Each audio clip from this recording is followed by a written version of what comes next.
में क्या लग रहा है? मोकामा गोपालगंज में कोई लड़ाई लग रहा है आपको क्या?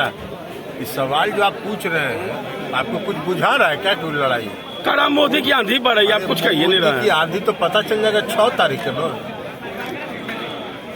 40 स्टार मोदी 40 नहीं 80 स्टार प्रचारक ले आओ, उससे कोई फर्क नहीं पड़ने वाला है।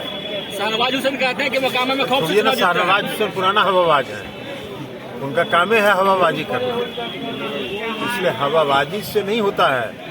जनता का समर्थन और धरातल पर महागठबंधन के पक्ष में जनता का अपार समर्थन है।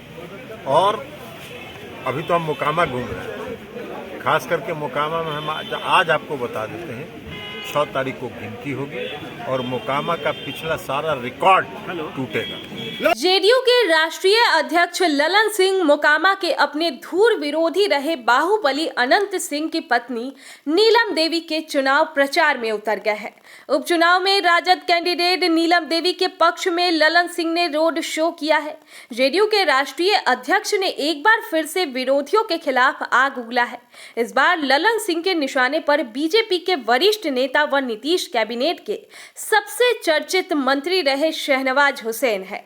शहनवाज हुसैन व नीतीश कुमार दोनों बीजेपी कैबिनेट में मंत्री थे। बिहार कैबिनेट में उद्योग मंत्री के रूप में काम कर रहे शहनवाज हुसैन के बारे में खुद मुख्यमंत्री नीतीश कुमार तारीफों के पुल बांधते थे।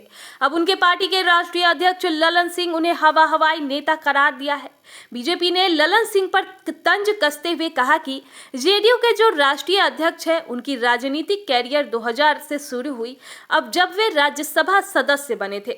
वहीं ललन सिंह जिसे हवाई नेता बता रहे हैं, वे जेडीयू के राष्ट्रीय अध्यक्ष से पहले ही 1999 में लोकसभा का चुनाव जीतकर केंद्रीय मंत्री बने थे, जबकि ललन सिंह को अब तक केंद्रीय मंत्री बनने का अवसर नहीं मिला। मोकामा उपचुनाव के प्रचार में कूदे ललन सिंह ने बीजेपी पर बड़ा निशाना साधा है। उन्होंने कहा है कि मोकामा और गोपालगंज में कोई लड़ाई है क्या? पत्रकारों से कहा कि आप जो ये सवाल जवाब पूछ रहे हैं, आपको बुझा रहा है कि कोई लड़ाई है?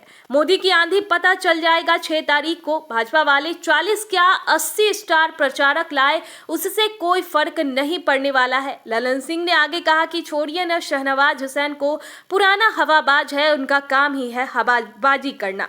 खाली हवाबाजी से नहीं होता है। जनता का समर्थन और धरातल पर महागठबंधन के पक्ष में जनता का अपार समर्थन है। अभी तो हम मोकामा घूम रहे हैं, खासकर मोकामा में हम आज आपको दे रहे हैं 6 तारीख को गिनती होगी और मोकामा का सारा रिकॉर्ड टूटेगा।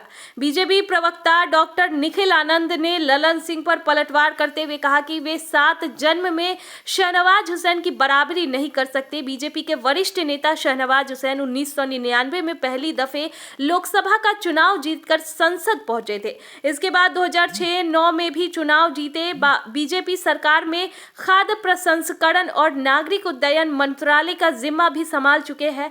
वहीं 2021 में बिहार विधान परिषद सदस्य बने और फिर नीतीश कैबिनेट में उद्योग मंत्री। वहीं जेडीयू के राष्ट्रीय अध्यक्ष ललन सिंह पहली दफे 2000 में राज्यसभा भेजे गए। इसके बाद 2004 में लोकसभा का चुनाव जीतकर संसद पहुंचे। 2009 में भी लोकसभा का चुनाव जीते, लेकिन 2014 में हार गए। लोकसभा चुनाव हारने के बाद नीतीश कुमार ने बिहार विधान परिषद भेजा, फिर बिहार कैबिनेट में जल संसाधन मंत्री बने।